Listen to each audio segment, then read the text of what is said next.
Welcome back to Reddit Tales by Uncle Sammy. I see you, I appreciate you, and I'm thankful you subscribed and keep showing up. This space is built on your insights. Leave your thoughts and lessons below. Now, cue the tension, cue the truth, let's get into it. Before this story starts, here's the part one want you to notice. When somebody chooses a public dinner table for a private detonation, they are usually not chasing truth. They are chasing control. If a partner saves painful information for the moment with the most witnesses, pay attention. That is not honesty arriving late. That is humiliation being staged. In this story, the DNA test matters, but the bigger warning sign is the performance around it. Quiet cruelty often tells you more than the secret itself ever could. My name is Donovan Price, and the night my marriage split open smelled like brown butter, rosemary, and lake air drifting in off Lake Michigan. It was early October in Chicago, one of those evenings when people pretend summer has not fully given up. My wife, Camille, had booked us a table at a narrow little restaurant in Hyde Park with amber lights, framed jazz posters, and a piano player working too hard in the corner. 7 years married. We had made it through layoffs, a kitchen flood, her mother's stroke, and my long hours at the transit garage. I remember thinking the hardest seasons were finally behind us. I was wrong in a way I still feel in my teeth. Camille had on a rust-colored dress I had bought her the previous winter, and she kept smoothing the napkin in her lap like it offended her. That should have registered. My wife was never delicate with objects. She was a sharp, competent woman who stacked plates by size, corrected documentaries out loud, and ironed pillowcases on Sundays because, in her words, wrinkled fabric starts small and spreads. Even her affection came with structure. She kissed my cheek when I sat down and said, "Happy anniversary, Don." Too polished, too even. I answered, "Happy anniversary," and reached for her hand. She let me hold it, but only for a second. Before this story gets any deeper, tell me this in the comments. If your spouse handed you a DNA test at your anniversary dinner, would you stay calm or walk out immediately? Hit like if you believe betrayal always leaves clues. Share this with somebody who loves intense relationship drama. And subscribe for more original cheating, marriage betrayal, and custody fallout stories told like real life. We had met in Detroit when we were both too stubborn to admit we were tired. She was finishing an accounting certificate and working at a credit union. I was installing brake systems on city buses and taking community college classes one at a time because I thought moving slowly meant I was still moving. Camille loved clean lines, balanced numbers, and people who kept their word. I loved fixing things, early morning coffee, and the kind of silence that means two people are safe with each other. That had been our mythology for years. Safe, steady, earned. We were not a flashy couple. We were supposed to be durable by the time the appetizers came. She had barely touched her water. Outside the window, students moved past in jackets, shoulders tucked against the wind. Inside, glasses clicked and silverware skimmed porcelain. I told her about a kid at the garage who wired a whole panel backward and then blamed the diagram. She gave me a smile that looked rented. I asked if she was nervous about the promotion she had been chasing at the nonprofit hospital, where she handled grants and compliance paperwork. "No," she said. "I am clear-headed tonight." That sentence sat between us strangely. Not anxious, not excited, clear-headed, like she had arrived to complete a task. I should explain to my son before I explain the rest. His name is Micah. He was 6 then, all knees and questions and hummingbird energy. He loved 2 things with a seriousness that made me laugh: weather maps and trains. He could sit on our apartment floor in South Shore with a foam locomotive in one hand and ask if thunder happened above the clouds or inside them. He had a tiny gap between his front teeth and a habit of patting my shoulder twice when he was sleepy. I had taught him how to fold paper buses from old grocery ads. He called me Dad in about 15 different emotional tones, and I knew everyone. Camille and I had argued more that summer, but not in the cinematic way people expect. No dishes thrown. No neighbors listening through walls. Ours was a quieter erosion. She had become impatient with ordinary family chaos. Micah spilled orange juice, and she would go still in a way that made the kitchen colder. I stayed late at work twice in 1 week because storm damage had half the fleet out of service, and she told me, You always know how to be needed somewhere else. I slept badly. She started guarding her phone face down. I noticed. Then I did what decent men often do when they are afraid. I translated discomfort into stress. The waiter brought our entrees. Camille looked at me for a long moment, reached into her bag, and placed a white envelope on the table beside my fork. It was not theatrical in the loud sense. That made it worse. She did it the way someone might slide over a receipt.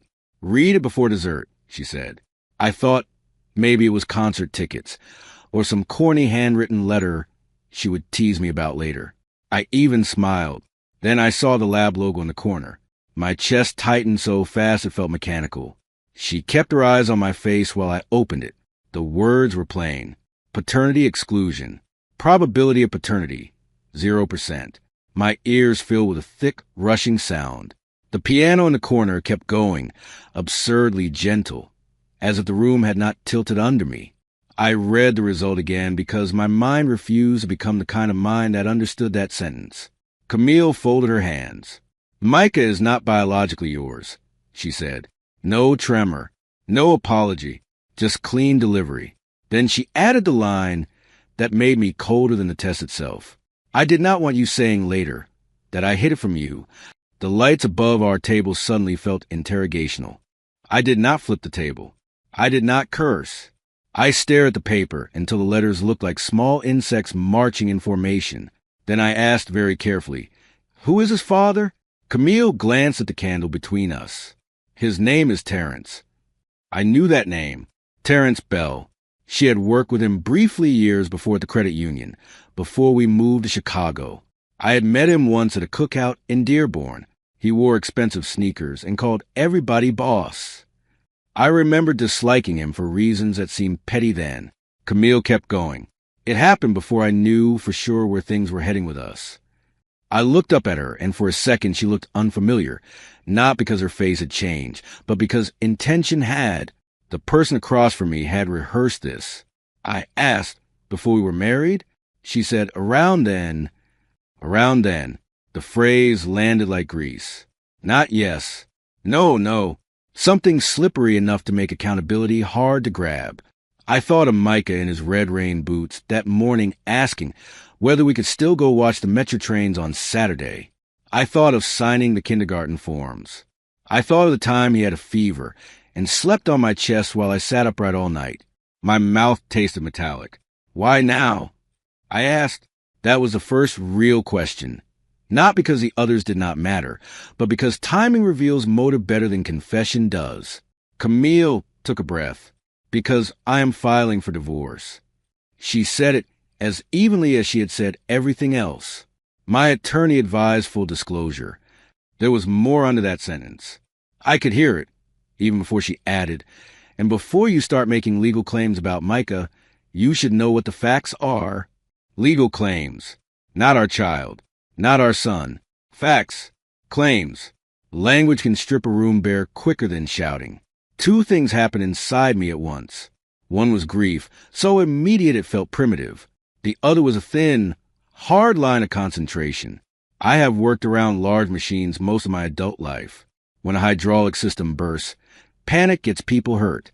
You shut down what you can, isolate the pressure, and keep your hands away from the wrong moving parts. That is what my mind did. I set the test beside my plate and asked, "Does Micah know?" Camille looked offended by the question. "Of course not." I nodded. "Good," I said. "He will not hear it from me in anger." That was my first decision point. I could have called her every name in my vocabulary. Part of me wanted to. She had not just hidden a betrayal. She had used our anniversary dinner as a delivery system in public, with a server hovering 10 feet away and strangers laughing at nearby tables. But I knew one thing with complete clarity. Anything I did in the next 5 minutes could become the story she told later. So I paid for the meal because the waiter was already approaching with a check, and I refused to let the room watch me break in installments. And I said, "I am going home to Micah." Camille caught my wrist as I stood. Her fingers were cold. "Do not create a scene," she whispered. I looked at her hand until she let go. "I am not the one who brought a paternity bomb to duck confit." I said, that was the only sharp thing I let myself say. Outside, the air hit my face raw and clean. Leaves scraped the curb. Somewhere down the block, a bus decided to stop, doors opening and closing. I sat in my car with both hands on the wheel and did not start the engine for maybe 3 minutes. My phone lit up with a photo reminder from 7 years earlier. Camille laughing in courthouse sunlight after we got married. When I got home, Michael was asleep on the couch under his dinosaur blanket at my sister Nia's apartment. She had watched him while we went to dinner. Nia lived 2 floors below us and kept a houseplant on every possible surface, which somehow made even her hallway smell alive. She opened the door and took one look at me. "What happened?" she asked.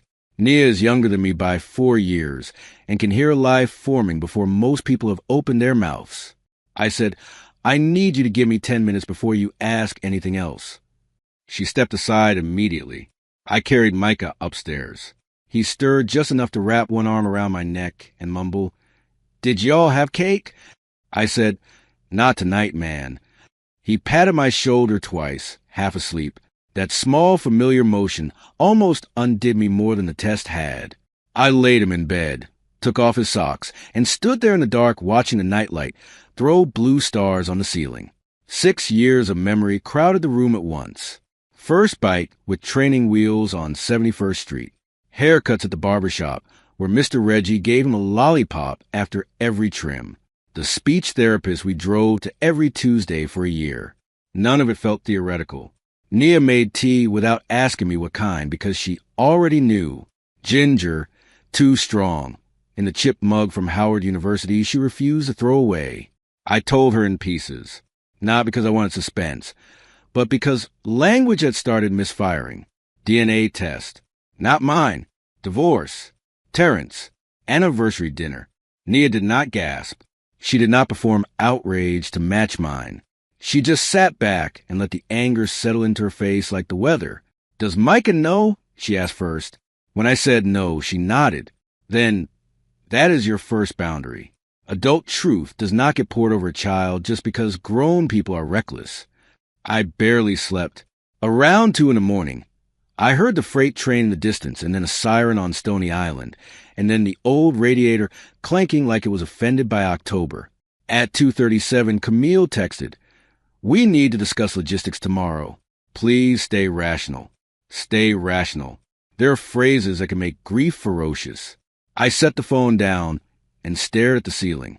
Then I got up, opened the hall closet, and took out the accordion folder where I kept tax returns, school records, insurance documents, lease paperwork, and receipts because I am the son of a postal clerk and an elementary school secretary. We archive. We survive by paperwork. The next morning, I called in sick for the first time in 19 months. My supervisor, Mr. Harlan, asked no questions after hearing my voice. I took Micah to school like normal because routine can keep a child's world from sliding when yours already has. He wanted to wear the raincoat with the reflective stripes, even though the sky was clear.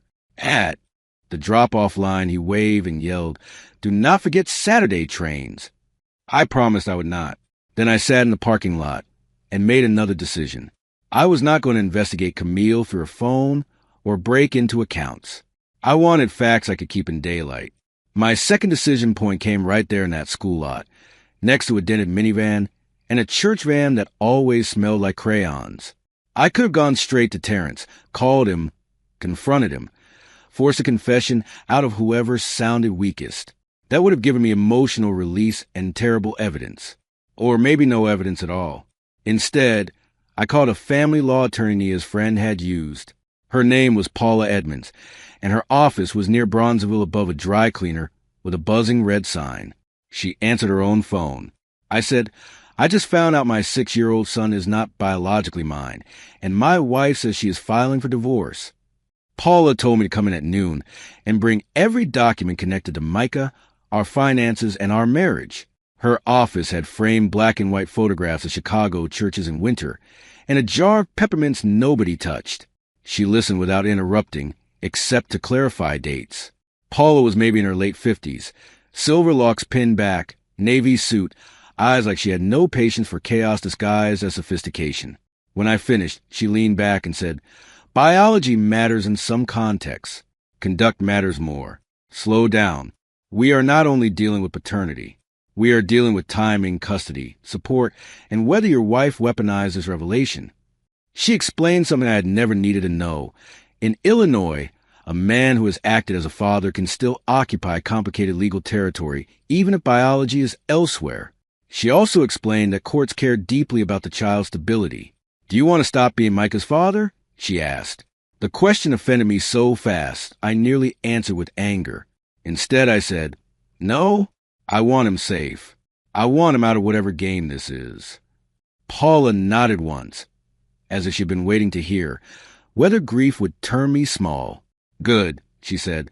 "Then do not let your pride volunteer your son for collateral damage." When I got home, Camille was there packing a weekender bag, calm again, as if she had spent the night ironing the wrinkles out of catastrophe. She said she was staying with her cousin in Naperville for a few days. I asked whether she had already filed. "Draft papers are ready," she said. "Nothing official yet." Her tone suggested generosity, like I should appreciate the notice. I asked how long she had known Terrence was Micah's biological father. She tightened the zipper on the bag before answering. I suspected, another floating word. "Since when?" I asked. She finally met my eyes. "Since he was born." I laughed once, not because anything was funny, but because my body needed somewhere for the disbelief to go. "Since he was born," I repeated, "and you let me sign every form, sit through every appointment, stand in every parent line, tuck him in every night." Camille crossed her arms. "You wanted a family. We built one." Even now, even there, she spoke as though mutual outcome erased unilateral deception. I said, "No, you assigned me a role," and withheld the script. She did not like that. Her mouth tightened. "You are making this uglier than it has to be." I remember thinking, there it is, the sentence of people who start fires indoors. Over the next 2 weeks, the truth did not arrive as one clean block. It came in grimy, practical pieces. Paula subpoenaed records. Camille filed. I filed responses. We worked out temporary parenting time while Micah remained blissfully concerned only with recess and whether clouds moved because the earth spun or the wind pushed them. Then Nia called one Saturday afternoon and said, "You need to come downstairs." She was sitting at her kitchen table with Camille's cousin Rochelle, who looked like she had been carrying a secret too heavy for her posture. Rochelle worked in HR for a logistics firm and hated conflict, so sincerely you could hear in her breathing. Rochelle told me Camille had not merely suspected. She had taken a private DNA test when Micah was a baby and kept the result in a lockbox at her mother's house in Detroit. Rochelle knew because Camille had asked her years earlier to drive her to a lab when she said she was closing a chapter. My head went oddly clear again. "Why tell me now?" I asked. Rochelle stared into her coffee. "Because she said something last week that made me sick." She swallowed. "She said you would stay attached long enough to get through first grade, and after that children adjust." Even Nia inhaled sharply at that. I asked Paula whether Rochelle's story mattered, if she had no physical copy of the old test. Paula said yes, because pattern matters, intent matters. So did something else. The way Camille had framed me in her filing. Neglectful, emotionally distant, married to my job. Men who work public transit keep strange hours and dirty boots. So none of that would sound implausible unless challenged. The filing painted her as the stable parent and me as a useful but secondary figure. That was when humiliation transformed into something more disciplined. I began building a chronology. School pickups, medical forms signed, parent-teacher emails, prescriptions filled, bedtime routines, real fatherhood, itemized, at work. I kept making mistakes small enough not to disable a bus, but big enough to scare me. Tighten the wrong bracket first. Misread one service code. Harlan took me aside near Bay for while rain ticked against the garage door. "You need time?" he asked. There was grease on his forearm and concern in his voice. I wanted to say no because black men in blue-collar rooms are trained early to carry pain like a folded note in a pocket, unseen and unread. Instead, I said yes. He gave me 2 weeks of leave cobbled together from personal days, union policy, and his own willingness to look the other way. Mike and I started taking the Metro Electric downtown on Wednesdays because his school let out early and trains made sense in a world that currently did not. We would sit near the window, and he would narrate the stops like he was conducting. Millennium Station fascinated him because everything echoed. One afternoon he asked, "Dad, are you sad at Mom?" Children do not always have the grammar, but they have radar. I told him, "Mom and I are having grown-up problems, but none of it is because of you." He accepted that for the moment and leaned against my arm. I learned then how exhausting careful truth can be. Discovery brought more ugliness. Financial records showed Camille had been moving small amounts into an account I did not know about for over a year. Not criminally dramatic sums. Enough to suggest preparation, not panic. There were also emails between Camille and Terrence. No romance left in them. They read like two people negotiating around inconvenience. Terrence was living in Indianapolis with a girlfriend and had no apparent interest in stepping into fatherhood beyond minimizing his exposure. One line from him lodged in my brain. You said he thinks the boy is his. Leave it alone unless money gets weird. Money gets weird. That was the company he kept around my child's life. When Paula showed me that email in her office, I had to stand up and walk to the window. Across the street, a man was unloading shirts to the dry cleaner, while a CTA bus groaned past, ordinary life moving as if mine had not been peeled open. I said, "Can I make Terrence take responsibility?" Paula answered, "Possibly, but be careful what outcome you are actually asking for." She was right. I did not want Micah handed to a biological stranger with weak character and occasional emails. I wanted legal recognition that deceit had occurred without turning my son into a contested parcel. That is the terrible geometry of family court. Every angle cuts somebody. Thanksgiving was a brittle affair at my mother's church hall in Gary, Indiana. My mother had moved back there after retiring from the post office, and every November the fellowship room smelled like smoked turkey, sweet potatoes, and furniture polish. Everybody knew something was wrong, because black families can hear trouble in the way you pass cranberry sauce. Still, nobody embarrassed me with performative sympathy. My uncle Leon asked Micah to help arrange folding chairs, which made him feel important. My mother pressed my hand once in the kitchen and said, "Whatever is true, the child knows who has loved him." It was the kindest sentence anybody gave me that season. December came in hard and gray. Camille received alternating weekends and one midweek dinner, while proceedings moved. Exchanges happened at a police station parking lot in South Shore, because neutral ground keeps people from turning a sidewalk into a theater. She always arrived composed, with coat, lipstick, and a file folder in her front seat. I arrived with Micah's backpack, inhaler, school folder, and whatever art project needed transporting. Once, while fastening Micah's coat, I heard Camille say, "You are making this difficult." I answered, "No, I am making it documented." She looked at me then with genuine irritation, as if meticulousness had always belonged to her side of the marriage. A child representative got assigned in January.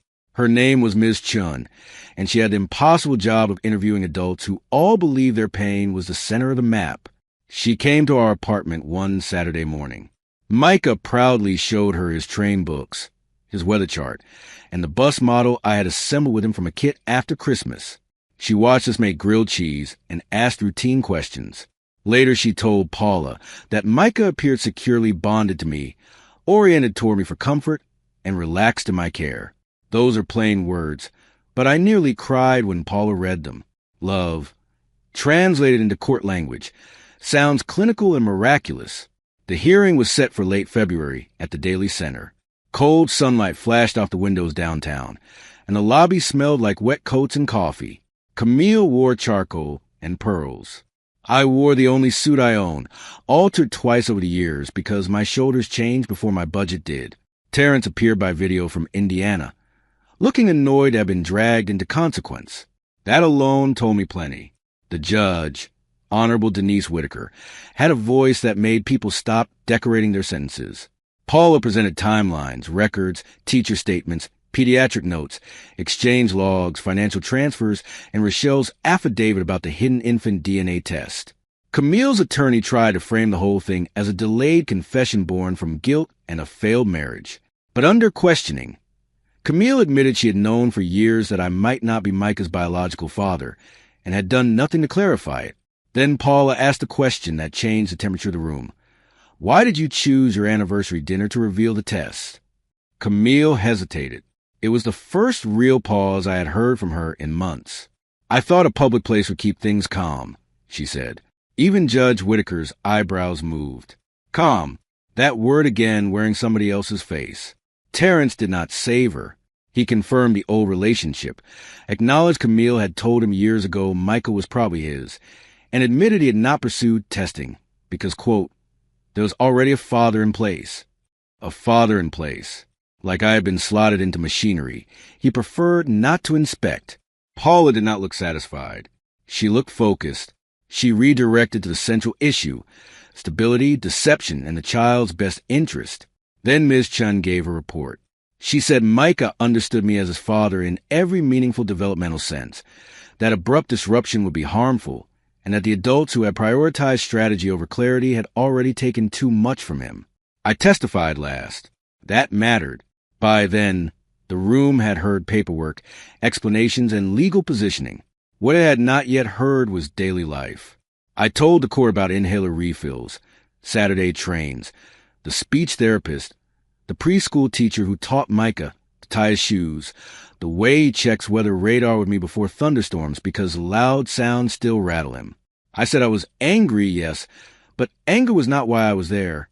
I am here, I told Judge Whitaker, because a child should not lose the only father he has known because adults found it convenient to lie until timing benefited them. My voice shook only at the end. The judge did not rule that day, which somehow felt crueler than an immediate blow would have. We went home to wait another 3 weeks. Those were the slowest weeks of my life. Micah got a stomach virus. The garage called about a scheduling mix-up. My upstairs neighbor's dog barked at nothing every dawn. Life kept insisting on being ordinary, while I lived suspended over a legal answer that would shape the rest of my son's childhood. One night, I found myself sitting on the kitchen floor after Michael went to bed, back against the refrigerator, staring at a box of generic cereal. That was my rock bottom. Not drama. Fatigue. The kind that reaches your bones. The ruling came on a rainy Thursday in March. Paula called while I was in the school pickup line. I remember wipers thudding across the windshield and children in bright jackets splashing through puddles.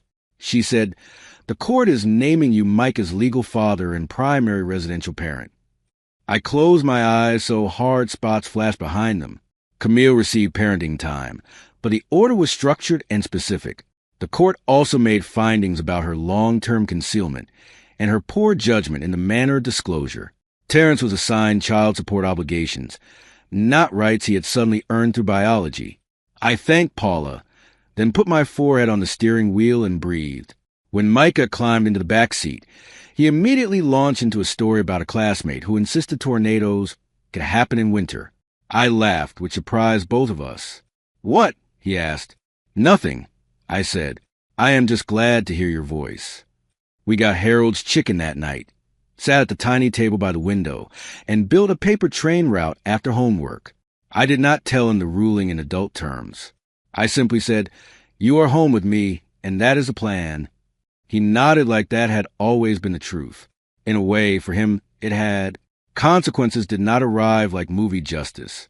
Camille did not collapse into instant ruin.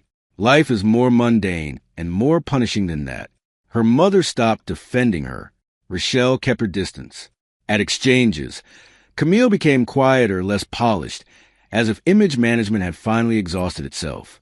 Once, months later, she stood under the awning outside the station while Micah buckled into my car and said, you made me look monstrous. Rain drummed on the hood. I answered, no, evidence did that. She flinched, not because I had raised my voice, but because we both knew I was right. Therapy helped me understand something ugly and useful. I confused being chosen with being safe. Because Camille admired my steadiness, I assumed she honored it. Because I loved providing, I ignored when my role narrowed into function. My therapist, a patient man on the South Side with jazz records in his waiting room, said, you were not foolish for loving your family. You were late in noticing where love stopped being mutual and became managerial. That sentence stayed with me. I repeated it during long drives, at red lights, while packing Micah's lunches. It gave shape to the damage without asking me to surrender tenderness as punishment. The following fall, Micah and I rode the South Shore line to visit my mother for her birthday. He had grown taller, lost one front tooth, and developed a passionate opinion about cloud formations. On the ride back, he leaned against me and said, "Dad, when I get big, I want a job where I can fix things and also know the weather." I told him that sounded like 2 jobs, and he grinned, watching his reflection in the train window. I understood something I had been too shattered to name a year earlier. Fatherhood is not proven in a lab. It is accumulated in repetition. Meals, rides, patience, staying. I still remember that anniversary dinner sometimes when I smell rosemary or hear the piano in a crowded room. I remember the envelope, the candlelight, and the way humiliation tried to turn me into a spectacle. But that is not the final image that owns the story anymore. The final image is a rainy school pickup line, a phone against my ear, and the legal recognition of what Micah had already settled in his small heart years before. I am his father, not because a marriage promised it, not because biology confirmed it, because when the stage cruelty was over and the paperwork cleared, I was still the one there to take him home. The hardest part of this story is not the DNA result. It is the planning around it. The anniversary dinner, the public reveal, the years of silence, the attempt to rename devotion as convenience. Donovan did not win because he had the sharper comeback. He won because he chose process over performance. He protected Mike at the exchange lot, in the school pickup line, and in that courtroom where daily care mattered more than wounded pride. When somebody tries to turn family into leverage, your calm is not weakness. Sometimes it is the only bridge left between a child and stability. If this story stayed with you, comment with the moment that hit you hardest. The anniversary dinner, the hidden truth, or the courtroom decision. Like this video if you want more stories where betrayal gets exposed. Share it so more people can find these powerful relationship drama stories. And subscribe for more original first-person marriage, cheating, DNA reveal, and custody stories with real emotional consequences. The end.